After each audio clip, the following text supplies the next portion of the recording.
Semangat pagi, jumpa lagi dengan saya di program ngobrol inspirasi meskipun kopi nih romono ya apa-apa lagi tiga hari yang beri. Masih dengan tamu saya di video sebelumnya. Kalau di video sebelumnya kita ngobrolin tentang bagaimana seorang karyawan bisa memulai bisnis tidak hanya sekedar sampingan, tetapi bisnis juga bisa menghasilkan.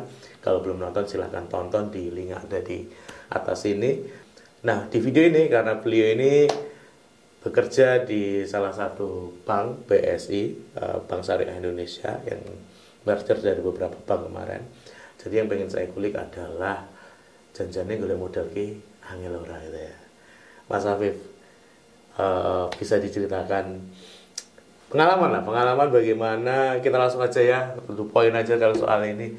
Janjane jarane wong tuh kebanyakan ngeluh gini, teman-teman pelaku usaha ini. Yang pertama, rabi modal. Yang kedua, arep golek modal yang bank jarene susah. Benarkah itu?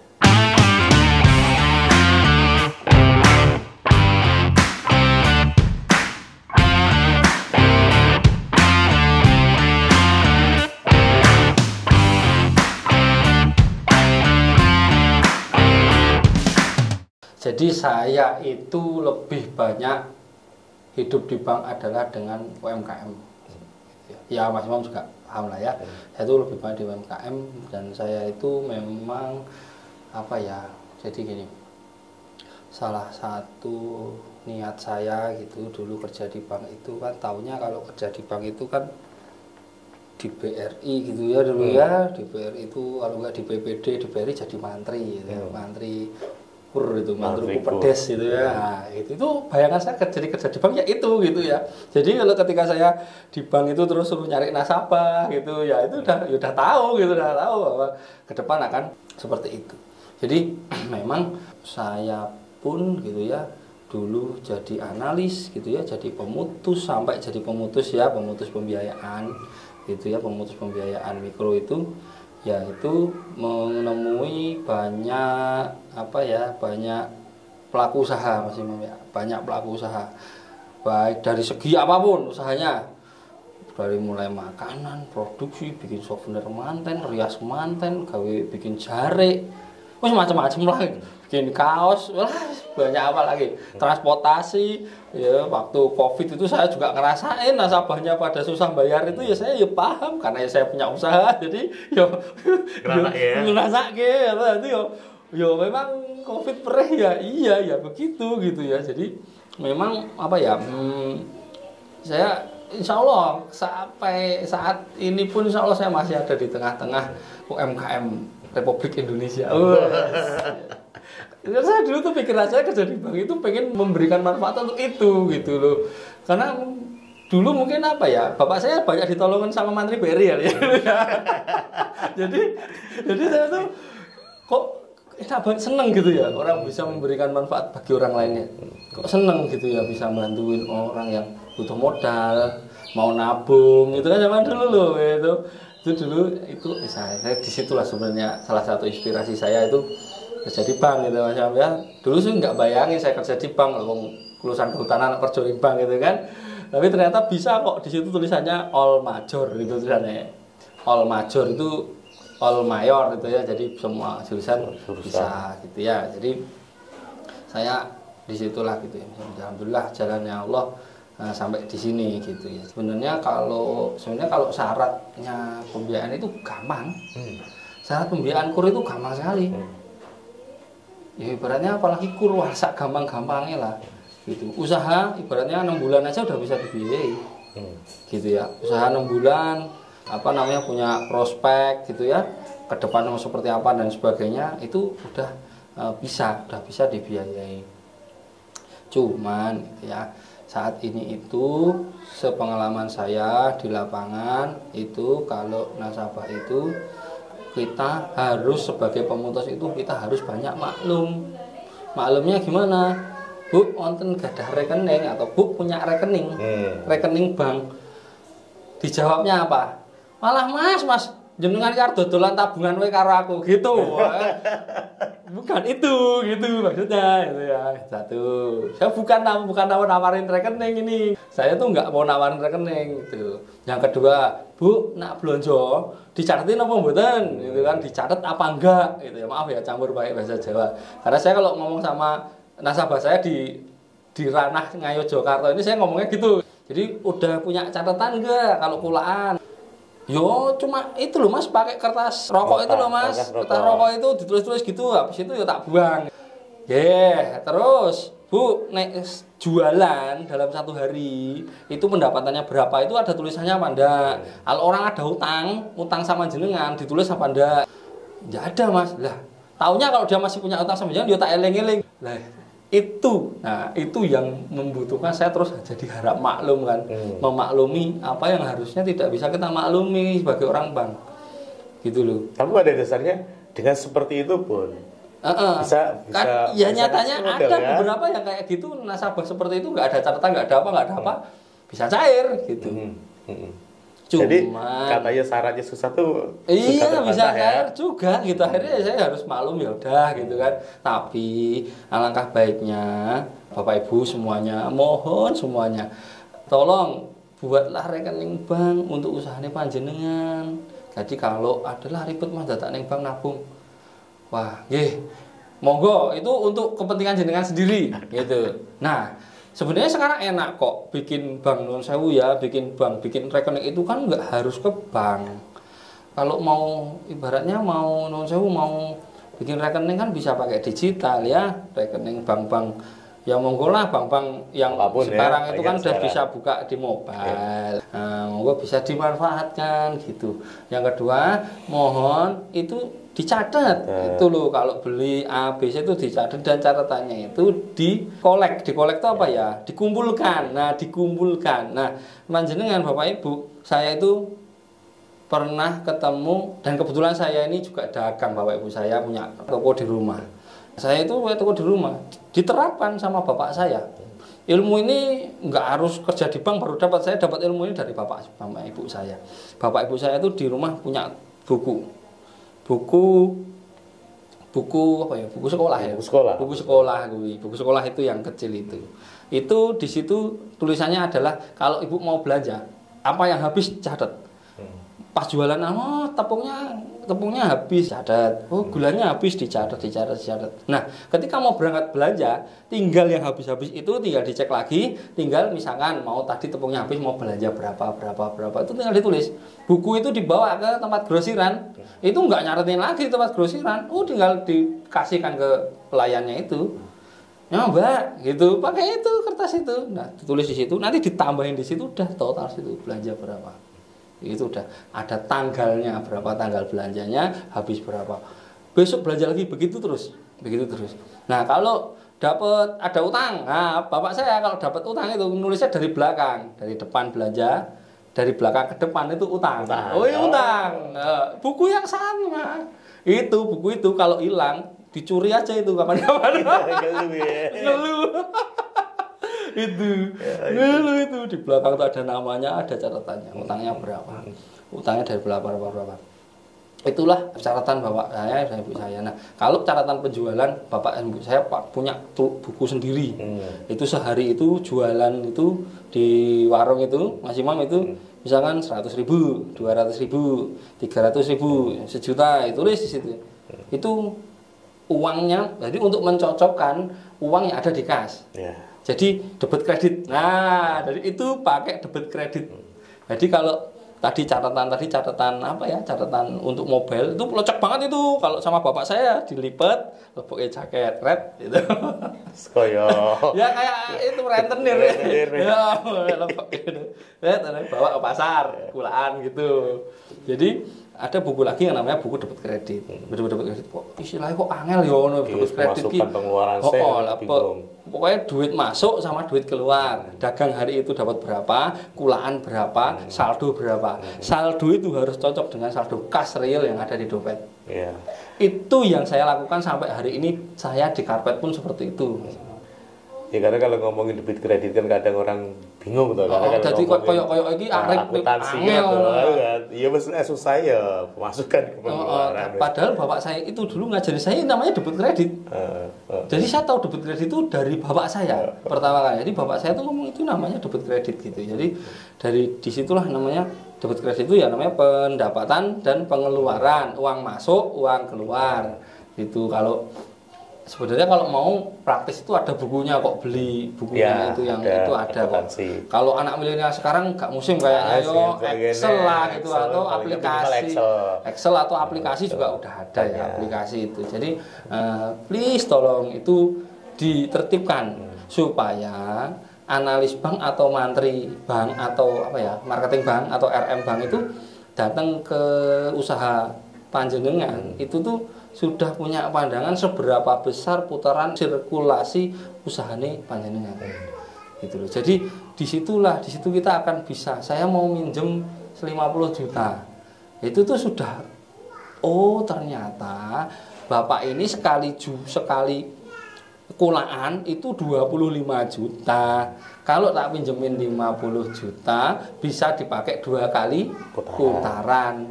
Nyandak enggak 2 kali putaran itu? Nah, selama 1 kali kulaan 25 juta itu jangka waktunya berapa lama?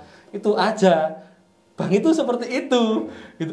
Ternyata bisa kok 50 bulan ini 50 juta ini kok 50 bulan ya. 50 juta ini bisa buat dipakai 2 kali, ternyata lekulaan itu seminggu sekali. Bisa masuk, make sense gitu. Jadi kita bisa menganalisa kebutuhannya dari situ sebenarnya. Jadi ya paling simpel kalau kita punya itu ya buat meyakinkan sih, karena memang teman-teman di bank itu kan ya wajar UKM catatannya orang serapi akuntansi ya kan putarannya itu yang bisa ini. Kalaupun susah-susah janjiannya ya sesimpel mungkin. Nah hari ini nggak bisa nginput, ya setidaknya 2 hari 3 hari sekali ya coba diinput. Ya mau nggak mau sih. Kalau kita butuh modal 100 juta, kita nggak punya basic untuk ngomong catatannya gitu kan, ya, bingung kecuali orang dalam gitu ya. Tapi susah juga hari ini tetap dicek kok. Iya. Kalau nggak dicek buku rekeningmu masih diri. Iya betul. Kalau misalkan aku kenal orang bang gampang kok, pas berarti rezeki jenengan. Tapi ibaratnya ini kita ngomongin yang nggak punya jalur khusus, maksudnya yang ibaratnya yang maksudnya orang awam gitu, yang usaha mulai dari nol, nggak punya kenal siapa, terus datang ke bank atau misalkan ikut event. Nah ada lagi ini ikut event. Nah ikut event UMKM penting. Ikut bank-bank itu kan sering ngadain kan. Kalau BRI kan punya apa tuh? Apa tuh namanya tuh? Kalau di BRI itu kayak punya UMKM Center kan? Yes, BSI yang punya UMKM Center. Punya UMKM Center. Kalau BRI itu bisa di mana tuh di Plut misalkan. BRI kan di Plut kan? BRI sama BPD di Plut. Nah, silahkan main ke Plut gitu loh. Atau kegiatan-kegiatan pemerintah yang di masing-masing. Betul. Kabupaten kota ya masih banyak mereka punya kegiatan. Ikutin itu, nanti di situ akan ada orang-orang bank yang ibaratnya kan sponsornya bank kadang-kadang. Nah, dengan dekati mantrinya, dekatin pegawainya di situ, minta kontaknya, ini itu, cerita itu. Jadi enggak ujuk-ujuk nodong aku nyojok ning bank kudu cair ya pusing gitu. Kadang-kadang orang banknya pusing gitu. Sekedap nggih Bu, sekedap nggih. Aku wis biasa lho Mas ning bank nggih sekedap gitu. Itu tetap butuh analisa kan. Iya, butuh waktu untuk itu. Tapi kalau teman-teman sudah melakukan itu tadi ya setidaknya lebih memudahkan. Iya, betul. Terus Mas Afri, syaratnya harus punya izin belum? Kalau kur itu jenengan punya surat izin dari kelurahan saja cukup surat izin usaha dari kelurahan. Atau surat keterangan usaha ya. SKU. Surat keterangan usaha dari kelurahan, dan itu kalau saya di BSI lah ya, wah nyebut merek ya ora apa-apa ya. Di BRI Syariah dulu, di BSI itu udah ada formatnya. Kita udah punya formatnya, nanti tinggal diisi, habis itu dicapke ning kelurahan. Selesai. Kalau itu kalau teman-teman belum punya izin. Tapi kalau sudah punya izin, sekarang kan juga ngurus izin gampang. Nah, itu. Ada OSS. Gitu. Tuh. Bagaimana caranya? Kita sudah buat videonya banyak di sini, cari aja atau di link di atas ini nanti cari aja cara apa, klik aja cara daftar izin usaha lewat OSS gratis. Tuh. Ya setidaknya legalnya itu yo dengan di WC gitu ya teman-teman, punya dulu nanti dibawa ke BRI gitu. Ya syukur-syukur sudah punya catatan dan sebagainya. Mas Afif, kur cari ini gunan tenan kok. Jadi ada yang nggak pakai agunan. Jadi gini ya, kalau kita ngomongin aturan pemerintah ya, Yes. itu yang nggak pakai agunan. Kita nggak pakai agunan. Kalau kur itu ya ngomongin aturan pemerintah ya, itu tidak mau pakai agunan. Memang Tapi aturannya. kenyataannya hari ini kan tetap. Nah itu kena apa alasannya? Alasannya karena gini. Nasabah baru, kita belum pernah kenal sama dia. Terus yang kedua nasabah kita banyak, itu ya kita nggak hafal satu-satu, gitu kan. Nah karena itu kita harus ibaratnya ya setidaknya nggo ilo-ilo toh misalkan selawe 25 juta, jaminannya motor 5 juta kan yo kadang yo nggak menseng juga kan, gitu kan. Nggak senilai kan sebenarnya gitu. Tapi ibaratnya ya dipakai untuk ini aja, ibaratnya untuk pengikat apa ya, pengikat. Iya, sedikit duit tanggung jawab. Gitu loh, pengingat lah, bukan pengikat ya, maaf, pengingat. Gimana jenengan misalkan gini lah, motor iki apa mobil iki BPKB-nya jeng diperpanjang, ya tau mau diperpanjang. Digoleki ra ketemu, oh iya sana ngebang gitu. Itu bukan pengikat tapi pengingat. Nah, sebenarnya enggak ada gimana ya? Pengalaman saya juga gitu. Jadi awal-awal memang pemerintah kan aturannya aturannya itu harus non agunan. Tapi kan ya wajar, teman-teman bank ini kan butuh ibaratnya kesungguhan kita sebetulnya. Nah pengalaman dulu saya di KUR itu kan dapat motor seharga 3 juta itu. Pertama kali ngekur mau dapat 5 juta. Kenapa? Ya mungkin melihat kesungguhan saya. Betul. Nah, karena kan bahkan butuh gitu loh di awal-awal. Kesungguhan saya benar-benar menyelesaikan si ansuran ini, meskipun tidak selesai, maksudnya 6 bulan kemudian itu kan kita sudah bisa top up biasanya. Top up, ya. Dari 5 juta saya alihkan ke 25 juta. Padahal agunannya ya saya podo 3 juta tadi. Mandek kan mau 3 juta. Tapi ya karena tadi kan kita ya setidaknya nggak inget-inget. Tapi nek saya 25 juta unjuk ngemplang itu ya ngisi nih. Gitu. Ngisi nih jadi tetap bagaimanapun sampai hari ini Mas Afif juga saya sering ngambil di tempatnya beliau waktu itu. Ya, saya butuh. Jadi kalau kita namanya sudah jelek sejak awal itu kan susah dipercaya lagi sama teman-teman bang. Jadi kalau punya utang ya tetap harus bicaranya diberesin, meskipun misalnya susah-susah banget kan kita masih bisa nego kan sebetulnya. Ada caranya lah, ada tipsnya. Tapi setidaknya ya gue ngutang mang itu juga ngemplang ke sini gitu. Apalagi ngutangnya akeh ngemplang ke sini. Jadi ya beresi. Kenapa? Karena suatu saat kita butuh modal banyak, ya record ini yang kita pakai. Apalagi kita masih muda gitu ya. Sekarang kan milenial, pengusaha milenial ya kan, pengusaha Gen Z gitu kan. Wah, itu kan alah sayang banget gitu. Saya ada nasabah kelahiran 93. Pinjem 25 juta, ngemplang. Waduh, saya tuh kadang tuh Mas kadang tuh alah ya Allah mas. Selama itu 3 tahun itu kan per bulan masih terlalu jauh untuk dirimu menjadi kol 5 gitu. Padahal usia kita masih muda. Iya, pengalaman ada saya pernah menemui nasabah saya ratusan. Macam-macam pernah itu ya ada begitu. Cuman ya saya bilang ya Allah sayang gitu. Jenengan itu solusi yang jenengan ambil untuk saat ini untuk seperti itu tuh belum tepat. Mungkin jenengan ngambil KUR kita cairin, mungkin waktu itu papat jenengan udah kapusan apa piye, terus habis itu enggak diselesaikan. Ya mungkin sementara waktu itu akan menjadi ya seolah-olah lah selesai gitu. Tapi jenengan di BI checking itu akan muncul sampai kapanpun gitu. Dan ketika Anda pernah call 5 itu ada namanya di SLIK ya, namanya bukan VC ya, SLIK OJK itu namanya call terendah 05 itu. Call terendah tuh berapa call terendah yang pernah ada dalam hidup kita. Itu nggak mungkin hilang.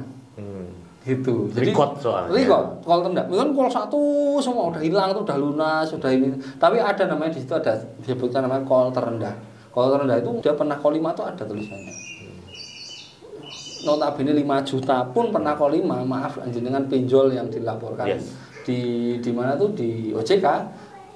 Pinjol yang dilaporkan OJK itu kan banyak kan, ibaratnya kan juga pinjol-pinjol sekarang yang kayak kredit elektronik yang online itu kan OJK itu terdaftar di OJK kan, itu jenengan cuma beli handphone 2 juta atau sejutaan gitu kan, yang itu nanti jenengan itu bisa kalau nggak dibayar mungkin orang-orang debt collector udah males juga nagih kan, ya udah didiemin tapi jenengan call 5 di call 5 itu nanti ada namanya track record track record atau kualitas pembiayaan kualitas kredit terendah. Nah, itu saya gitu dia eman-eman banget gitu loh, iya. dengan uang nggak seberapa tapi kita masih dan itu bisa menghambat anak cucu kita kan, soalnya recordnya kan iya kalau nggak salah gitu ya. Ya nggak biasanya kan kalau kita ke bank kan ditanya apa iya sih kalau pembiayaannya nanti kebetulan nih ada punya anak engineer sukses, usahanya besar, butuh modalnya besar. Itu yang dicek nggak cuma jenengan. Kalau pinjaman 100 jutaan, 200 juta ya belum lah kali. Tapi kalau udah cek semua pasti itu. Analisnya akan nanya gitu kan, track recordnya dari mana? Anda masih muda kan gitu. Anda masih muda punya usaha gitu. Usahanya apa ya? Misalkan usahanya gede misalkan, dari mana? Dari Anda sendiri kan. Usaha itu generasi keberapa itu menjadi salah satu aspek analis bank loh. Jadi ya mau nggak mau sih kalau saya apalagi teman-teman pelaku usaha yang masih muda-muda ini, sekarang kan pemerintah sudah memudahkan untuk mengakses modal lewat KUR. Salah satunya ya ada banyak program, salah satunya itu ya dijogo kepercayaannya gitu, karena kita nggak tahu ke depan akan butuh berapa lagi. Terus KUR ini kan menurutku ya solutif ya. Kenapa? Bunganya kan udah banget hari ini. Iya, sekarang berapa Mas? 6% atau? Iya, 6% kalau nggak salah ya. 6% kan ibaratnya setahun 6% ini kayak nyileh ngone mboke setahun mengenai apa gitu kan. Jadi jelek banget itu kan. Kecil sekali. Membantu teman-teman pelaku usaha yang memang butuh modal. Jadi hari ini masih aku kendala modal, alasan apa? Menurutku loh ya. Alasan apa ya? Aku golek modal hari ini nggak sesusah dulu. Iya betul. Kalau mungkin zaman bapak saya dulu ya, kenapa saya kok merasa banget gitu ya? Mungkin ya karena zaman dulu susah gitu. Jadi dibantuin sama mantri gitu, misalnya tuh seneng banget gitu kayak awal dulu tuh BPDDIY gitu dulu itu ya membekas dalam saya waktu kecil gitu kan, membekas dalam diri saya gitu. Jadi pernah dilayani oleh pegawai bank, alhamdulillah baik sampai ya baik, akhirnya alhamdulillah baik kan, ibaratnya ya baik, mau lunas selesai, terus jadi komunikasi juga baik. Dan disitulah juga ketika kita itu membina hubungan baik ya maupun dengan pegawai bank atau karyawan bank atau dengan siapapun, disitulah kita insya Allah akan terbuka rezeki kita gitu loh Mas Imam. Jadi menurut saya kita tuh akan terbuka kok rezekinya kita. Jadi ketika kita positive thinking nanti ada terbuka contoh ya ibaratnya saling-saling ya Mas Imam ya, ibaratnya saya dengan Mas Imam ini ya komunikasi nggak intens banget toh, kadang ya komunikasi kadang ya wes bar ya karena kita punya kesibukan sendiri. Cuman kadang-kadang saya punya ingatnya siapa yuk kancane temennya. Ketika misalkan orang bank pun punya saya kerja di bank, saya tuh ada di BSI Jogja itu ada UMKM Center. Nah kebetulan UMKM Center itu kalau di BSI itu di bawah kantor pusat. Siapa yang pertama kali tak telepon ibaratnya ya? Karena teman saya, manajernya, kepala UMKM Jogja itu ke saya gitu kan. Mas Adit itu ke saya itu, wah bro, aku butuh kayak gini yang temanya seperti ini gitu kan. Ya siapa sih yang mau diterima? Saya tahu, wah Imam kan gitu kan. Itu apa ya? Karena ya itu tahu teman-teman kita tuh bina hubungan baik itu di situ. Saya tuh sampai ada ya Mas Imam, saya tuh di rumah ya, di usaha di rumah itu karpet itu ada yang sampai hari ini itu sudah beli karpet saya tuh kalau nggak 6-7 kali. 6-7 kali, 7 karpet. Itu maaf ya, ini maksudnya bukan rental loh, maksudnya bukan rental. Kalau rental ya banyak gitu ya, dia berrental atau reseller ya iya, tapi ini orang loh. Perorangan yang rekor bapak ini beli karpet di tempat saya 6 atau 7 kali, saya lupa 6 atau 7 kali. Iya, itu hasil dari menjaga hubungan baik. Iya, alhamdulillah. Karena saya yang bahan berarti saya ngomong bahan ini bahan nomor 2 ya, saya akan ngomongin bahan nomor 2. Ini bahan nomor 1. Nanti saya akan ngomongin bahan nomor 1 dan ini baik, itu aja gitu. Udahlah kita udah nggak musim lah bohong-bohong gitu, udah nggak musim lah ngoplos gitu. Menurut saya udah nggak zamannya lah begitu ya Mas Imam ya. Tapi menurutku iya, kalau dulu aku butuh pokoknya karena punya teman SMA hubungannya itu kan ya baik. Mas Hafid butuh duit ya, tinggal kontak Mas Hafid sekian hari saya. Iya. Iya apa terus atur nanti payah tutup gitu. Terus kawan-kawan kan beberapa iya nak gula modal. Ya karena aku sudah punya orang di BSI di bank, ya wes coba ke sini aja. Itu bagian dari menjaga hubungan baik. Kalau di kita kan ada silaturahim itu. Iya, betul. Lancar rezeki. Saya itu ambil positifnya aja sih. Ambil itunya bahwasannya apa yang kita lakukan hari ini ya insya Allah akan memberikan sesuatu yang positif. Ya asal memang mikirnya yang positif juga sih. Itu sih kalau saya. Jadi ya golek modal ini janjane orang susah-susah banget kok. Iya. Gampang. Ya bisa juga tadi dengan nabung tadi. Kita dengan cara nabung gitu yang kemarin kita sampaikan kan ya. Itu ya bisa, saya juga melakukan itu. Nah, cuman kalau ada di titik tertentu. Betul. Ada di titik. Jadi saya tuh ya melakukan. Jadi ibaratnya saya ya kerja, ya melakukan, ya duit utang juga gitu ya. Ya jadi saya punya utang, tapi ketika kita itu pada suatu ketika gitu ya, itu kita akan dikejar oleh target satu ya. Target itu maksudnya kenapa kok kita pengusaha kok punya target, koyok wong kerja wae di target.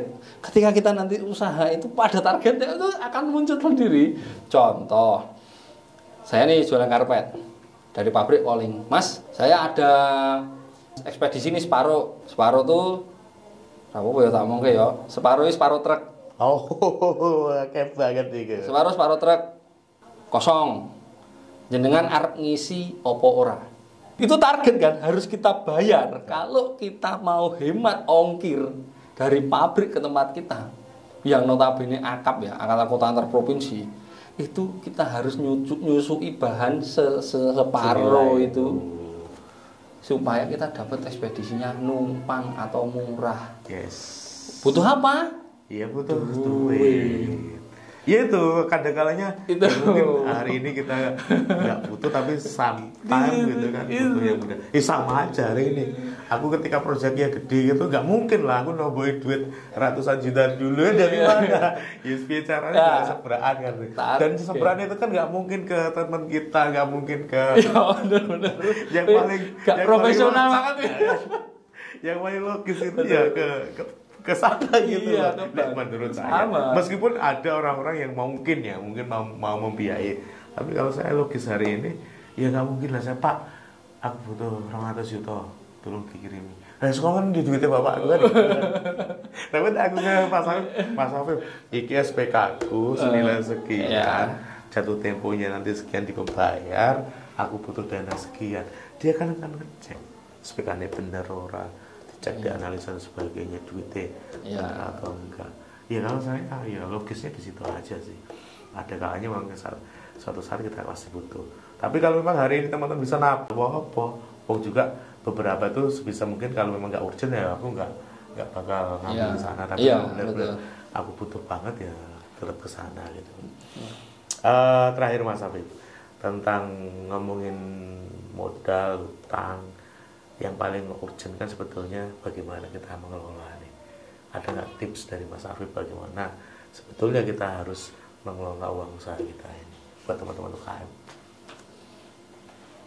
Kalau yang saya perhatikan, ketika kita punya hasil itu ya, yang kemarin saya sampaikan juga, kalau punya hasil itu jangan mudah tergiur dengan sesuatu yang sifatnya kemewahan. Aduh, ibaratnya gak duwe iPhone 14 ya, atau saiki kan ora gatel kan. Ya gak apa-apa. Ya, tas ibaratnya tuku tas sing apa itu yang brand-brand lokal, yang karya-karya UMKM kita, Bandung-Bandungan, yang mania Bandung itu juga bagus-bagus kok. Enggak harus yang impor gitu kan.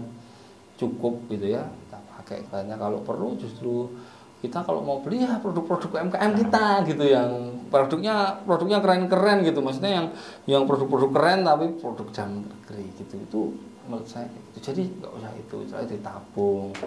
Lalu ketika kita jangan mau ditabung. Terus yang saya perhatikan di dunia per SPKN itu dunia pekerja yang jasa kontraktor, jasa kontrak tuh. Kalau yang sudah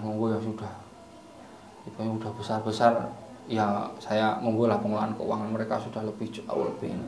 Tapi lebih baik itu ketika misalkan nih Mas Imam gitu ya, punya SPK, punya usaha kan, Mas Imam punya usaha, punya SPK, ada hasilnya, itu ditabung. Jangan untuk membeli barang yang konsumtif. Nah, jangan beli untuk beli konsumtif. Wah, aku tak investasikan, nggo tuku apa? Tak nggo bangun rumah. Mohon maaf, membangun rumah itu konsumtif, bukan investasi. Kalau jenengan beli tanahnya kosong, itu ke depan akan dibangun jalan tol atau akan dibangun ruko apa, itu baru namanya investasi. Kalau jenengan memperbaiki rumah tinggal panjenengan yang tadinya keramik digawe granit, itu bukan investasi, itu namanya konsumtif tetepan, karena tempat itu tidak Anda jual lagi, tapi Anda tempatin. Ibaratnya yang tadi kloset jongkok jadi kloset duduk, itu bukan investasi, tapi itu konsumtif. Itulah orang yang kadang tuh terjebak di situ. Itu bukan saya nggak itu pengamatan saya. Jadi karena uang itu nanti untuk apa gitu loh Mas Imam. Uang itu untuk apa? Untuk membangun usaha yang daily, retail daily. Itu Mas Imam. Saya juga menyarankan nih kepada Mas Imam nih, kasih masukan boleh toh? Boleh. Membangun usaha yang daily. Bangun usaha daily ki apa? Dodol soto daily. Ya aku ya dodol karpet ya daily, bendino tuh ono tuku ngono lho maksudnya. Tiap hari ada yang beli, menghasilkan rupiah itu ya dari segi harga kecil itu. Kalau punya modal besar banyak, bikin swalayan itu juga daily. Apalagi ya yang daily, yuk contoh gampangnya dodol soto memang lah. Iya, dodol bakso, mie ayam, gorengan kuwi daily. Nah, tapi ya terserah mau dodolku yo kerepmu ora yo karepmu ning golek usaha sing retailan yang dibeli daily, kebutuhannya itu bisa terjual setiap hari dan menghasilkan laba setiap hari. Nah, opo ya kira-kira. Nek yang misalkan modalnya gede dhuwur, wah ya dodol HP, tiap hari ada jualan itu. Bukan buka counter HP itu kan. Sekarang yo jos banget, temenku yo punya itu yang punya HP ya daily. Apalagi kalau punya modal gede, toko besi, iya toh, ya monggo itu nanti bersaing dengan kanan kirinya seperti apa ya, itu monggo. Apalagi yang daily, investasi beli HIS disewake, yo daily, tapi resikonya gede karena usaha transportasi itu kuncinya bukan di mobilnya, tapi kuncinya di mana? Di sopirnya. Nek sopirnya gemati karo mobilnya yo awet, nek mobilnya sopirnya gak gemati sama mobil ya remuk, dah pasti. Lu kok tahu? Ya tahu. Aku ya. Aku tukang jemput bandara kok. Gitu. Jadi ya, uang hasil usaha jangan dihabiskan buat konsumtif, tapi biaya cara ditabung, syukur-syukur bisa dikembangkan di usaha yang lain. Yang lebih bahasanya lebih sustain. Lebih sustain ini apa ya? Lebih berkelanjutan. Nah, lebih berkelanjutan dari hari ke hari, yang sekiranya usaha itu usaha itu bisa nggak lekang dimakan waktu. Contoh tadi jualan apa tadi? Jualan mie ayam bakso selamanya. Asal enak weh Jepang terus tuku terus lotek gado-gado ra ono. Pokoke dodol es jeruk, es teh bendino nang tuku gitu. Maksudnya gitu, maksud saya itu yang sekiranya tuh 5 tahun, 10 tahun lagi itu masih dibutuhkan orang gitu. Enggak tentu harus usahanya itu, tapi kita harus berpikir kira-kira ya hari ini laku, besok saya pensiun masih laku tuh apa aku tuh lagi berpikir paham. Jadi saya juga mulai mikir mulai mikir ke sana gitu kan. Saya ini bakal pensiun loh 56 tahun usia wis 30 plus kudu cari usaha yang masih bisa kita harapkan kita bangun dari sekarang, nanti pensiun tuh masih bisa kita nikmati. Itu Pak, itu yang masih kita apa ya, belum ketemu juga kita, ayo kita sama-sama jalan lagi. Ayo sama-sama ya. Makanya kita di kantor ini kan salah satu planningnya kan bantu kan untuk masakan produk, bangun tokonya kan di TikTok Shop gitu. Ya harapannya itu bisa salah satunya ya sebagai penopang untuk harian. Karena sampai hari ini ya kita hariannya ibaratnya bikin basis project kan. Jadi basis project itu banyak tantangannya, naik kowe rapi karo karo penjagungan naik tadi ya soal ketendang gitu. Jadi ya mau nggak mau kita harus mikirin ke sana. Tapi overall Mas Afif terima kasih tipsnya tentang bagaimana kita bisa mencari modal untuk mengembangkan usaha. Secara prinsip pengalaman golek modal lagi nggak sesulit yang kita bayangkan. Yang terpenting adalah kemauan kita, keberanian kita, dan tanggung jawab kita untuk memang memberesi itu. Pasti ada, karena hari ini pemerintah punya banyak program, bank juga punya banyak program. Jadi ya bukan alasan lagi kalau kita terkendala di modal. Itu saja Mas Afif, matur suwun, semoga video ini bermanfaat. Kita jumpa di ngopi episode berikutnya, ngobrol inspirasi. Saya Mas Afif. Bye.